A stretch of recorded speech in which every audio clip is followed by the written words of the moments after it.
Kadang-kadang saya tidak bisa tidur, ada masalah gitu, saya ucapkan nama beliau itu hilang, masalah apapun mesti hilang. Dan saya tanya teman-teman yang saya beritahu tentang caranya kita meditasi, mengucapkan namanya beliau itu, semua terwujudlah, semua mengaku dengan yang dia dapatkan.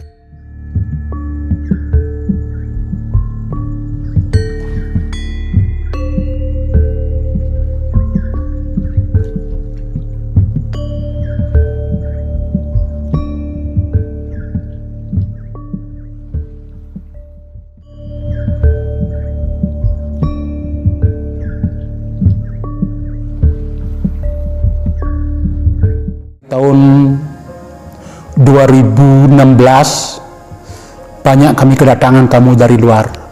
Pertama dulu mengawalin dari Amerika. Dia adalah seorang biksu.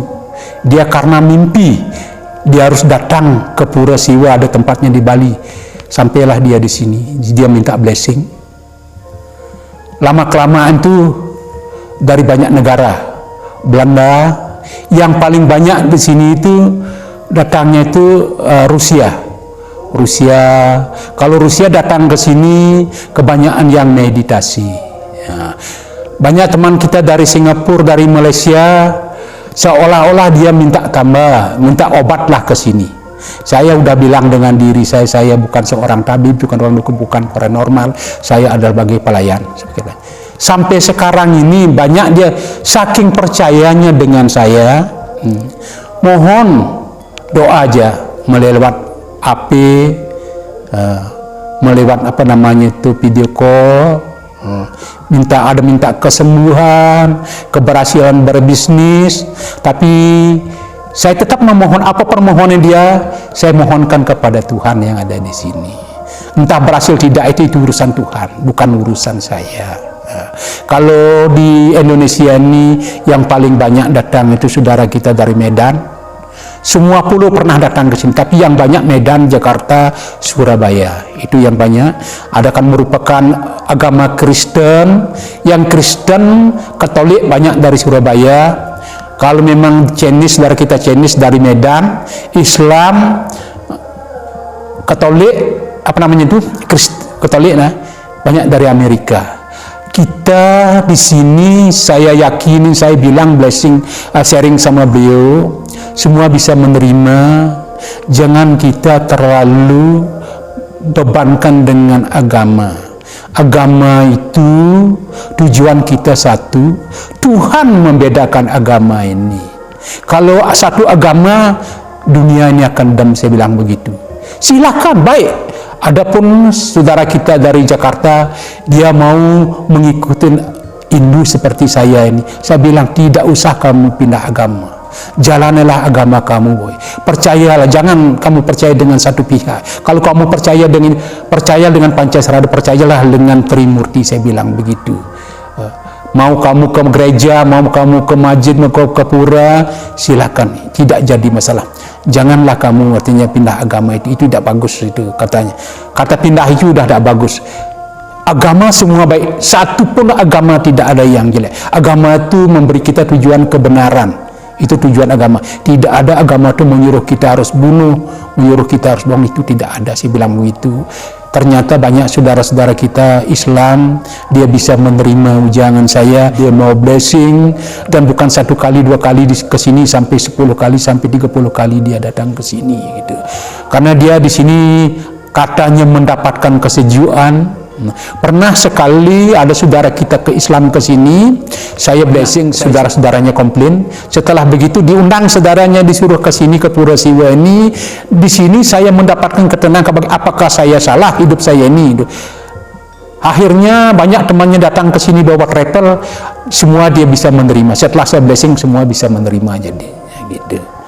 Itu keunikan Pura Siwa ini. Makanya saya buka sifatnya universal, tidak mengenal agama. Yang penting kita percayalah kepada Tuhan. Dan saya sarankan, biasanya saya suruh dia berjapa 2 kali, pagi sore, 3 kita ucapkan Om Namah Shivaya 108, karena kami tidak tahu mantra, tidak tahu tatra, hanya gitulah kami suruh. Ternyata itu semua dia menyatakan mendapatkan kesejukan setiap dia mengucapkan Namah Shivaya. Kemanapun, kalau kamu misalnya bingung atau tersesat atau bagaimana, tolong ucapkan Om Namah Shivaya, pasti kamu akan dibantu. Kamu membesarkan nama-namanya beliau, beliau akan memberi kamu jalan yang terbaik.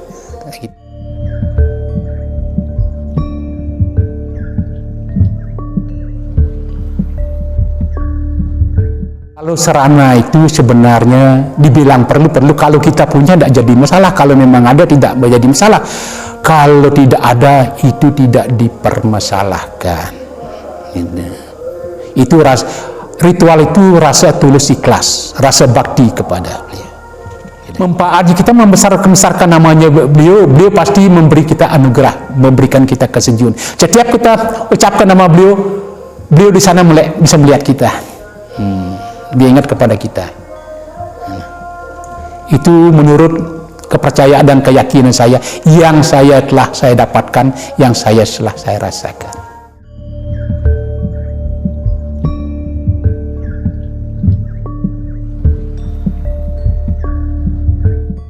Itu udah jelas, sudah pasti itu energinya udah datang sendiri itu. Kadang-kadang saya tidak bisa tidur, ada masalah gitu, saya ucapkan nama beliau itu hilang, masalah apapun mesti hilang. Dan saya tanya teman-teman yang saya beritahu tentang caranya kita meditasi mengucapkan namanya beliau itu, semua terwujudlah, semua mengaku dengan yang dia dapatkan, mendapatkan kesejukan, ketentraman, arti hidup apa sebenarnya.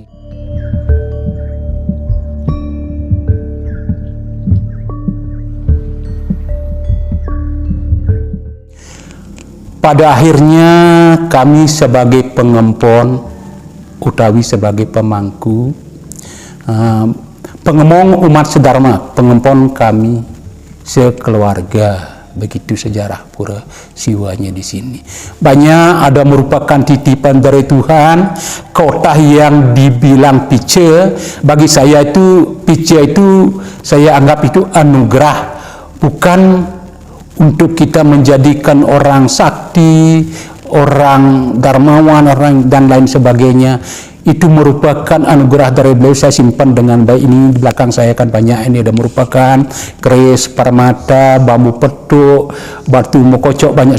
Saya bukan dukun, Nah, saya harap kepada saudara-saudara saya yang di sini, yang di Bali, kalau ingin belajar mengikuti caranya saya belajar berguru kepada alam, karena saya tunasastra, saya bersekolah pun saya tidak. Saya belajar dengan alam. Alam memberi saya seperti makan itu, makanan yang sudah jadi saya beri. Kalau saya belajar melalui tastra atau melalui Weda, katanya bisian dari beliau lama yang kita kejar.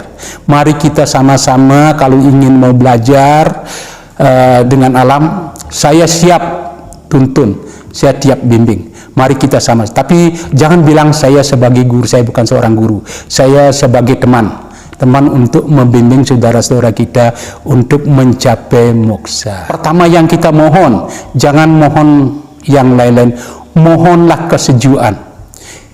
Saudara-saudara kita datang ke tempat ini, beliau sudah tahu, tanpa dibisik-bisikin pun beliau sudah tahu. Beliau akan memberi kita kesempurnaan. Yang paling penting kita diberikan kesadaran, rasa tulus ikhlas, itu kekayaan yang nomor satu bagi saya.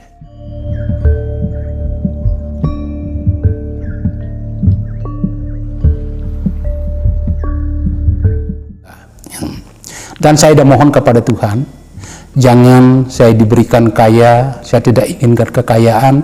Jangan saya diberikan sakti, saya tidak ingin menjadi orang yang terkenal. Biarlah saya Tuhan, saya jadi pelayannya umat dan pelayannya kamu. Itulah permohonan saya. Karena dulu saya pernah terjun di dunia bisnis, uang itu tidak menjamin kita bahagia, hanya diberi kesenangan. Kesenangan itu sepentas lalu ada schedule-nya. Senang susah itu dua pinede. Setelah saya sebagai pelayan umat dan pelayannya beliau di sini, baru saya mendapatkan kebahagiaan. Kebahagiaan itu bagi saya melihat dunia ini rata, tidak ada bedanya. Tidak ada orang kaya, tidak ada orang miskin, tidak ada orang pintar, tidak ada orang bodoh. Di hanya mata dunia aja bisa melihat, oh ini orang kaya, ini orang miskin. Di mata saya tidak ada. Semua itu umat itu dibekali rupa peneda, apapun, sebanyak apapun dia punya, sebanyak apapun, sepintar apapun dia, hanya kebahagiaan sama dengan orang bodoh, sama dengan orang miskin. Di sanalah kepercayaan saya. Karena saya alami dulu kelahiran saya sebagai orang paling termiskin di desa saya. Setelah saya dapat anugerah dari beliau itu, mungkin karma saya baik, saya banyak dapat rezeki, kesenangan saya cuma segitu-gitu aja, tidak bisa melebihi, tidak bisa mengurangi. Sekarang saya dapat uang, punya uang miliaran, cuma kebahagiaan saya segitu. Kalau dulu saya hanya bisa makan sesuap nasi satu hari sekali juga, kebahagiaan saya segitu juga gitu. Begitulah keyakinan saya, kepercayaan saya. Yakin saya makan yang paling terhena adalah waktu perut kita lapar. Itu konsep saya. Dan saya ingin berusaha sebagai pemangku di sini, saya bikin tempat seindah mungkin sebagai pelayannya. Saya punya konsep. Saya ingin bahagia, saya ingin membahagiakan saudara-saudara kita dulu supaya saya dapat bahagia. Kalau dulu lain, kalau saya ingin bahagia, saya main sikut sana sikut sini, bagaimana caranya untuk mengeruk ke materinya orang gitu kalau dulu. Kalau sekarang enggak. Kalau kita ingin bahagialah sesama dulu, baru kita bahagia.